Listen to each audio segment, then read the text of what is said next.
আমাদের মনটা ঠিক যেন একটা কেবল টিভির মতো, তাই না? রিমোটের বোতাম চাপলেই যেমন একের পর এক চ্যানেল বদলাতে থাকে, আমাদের মনের ভেতরেও ঠিক তেমনি একটার পর একটা চিন্তা আসতেই থাকে। আর যার মনের গতিবেগ যত বেশি, তার এই চিন্তার চ্যানেলের পরিবর্তন হারও তত দ্রুত।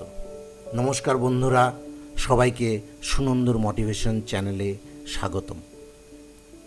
খেয়াল করে দেখবেন, যাদের মনের গতিবেগ বেশি তাদের মধ্যে সবসময় একটা ছটপট মানসিকতা কাজ করে। কি করব, এখন কি হবে, এই ভেবে তারা সারাক্ষণ অস্থির হয়ে ঘুরে বেড়ায়। কোনো কারণ ছাড়াই তারা চিন্তা করতে থাকে। আর যদি কোনো বাস্তব চিন্তা নাও থাকে, মনে জোর করে একটা দুশ্চিন্তা খুঁজে বের করে তা নিয়ে চিন্তা করে। মনের এই অস্বাভাবিক চিন্তার ভিড় আসলে আমাদের ভেতরের দুর্বল মানসিক অবস্থার পরিচয়। কিন্তু একটা পরিণত বা ম্যাচিওর মনের বৈশিষ্ট্য কি জানেন?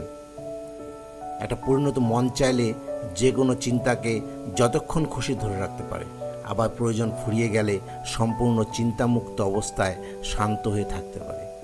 তাই কিসের এত চিন্তা? বর্তমান মুহূর্তকে গুরুত্ব দিয়ে কাজ করতে শিখুন। আপনার ছোট বড় সব কাজকে ভালোবাসুন। কারণ আপনি যদি নিজের কাজকে না ভালোবাসেন, তবে মনের এই চিন্তার গতিবেগ আরও বৃদ্ধি পাবে। তবে এখানে একটা জরুরি কথা মনে রাখা ভালো, আমাদের মানসিকভাবে ধীর স্থির হতে হবে ঠিকই, কিন্তু শারীরিকভাবে ধীর হওয়া চলবে না। আমরা যদি অলস হয়ে শারীরিকভাবে ধীর হয়ে যাই, তবে সময়ের কাজ সময় শেষ করতে পারবো না, আর কাজ জমে গেলে কিন্তু নতুন করে মানসিক চাপ তৈরি হবে। মনে রাখবেন, আমাদের এই ছোট জীবনে করার মতো অনেক কাজ আছে। তাই জীবনের দৌড়ে সফল হতে হলে আমাদের চিত্ত হোক ধীর, তবে আমরা যেন ধীর না হই। ভিডিওটি ভালো লাগলে লাইক করুন এবং আপনার সেই বন্ধুর সাথে শেয়ার করুন যার মন সবসময় ছটফট করে। দেখা হচ্ছে পরের ভিডিওতে।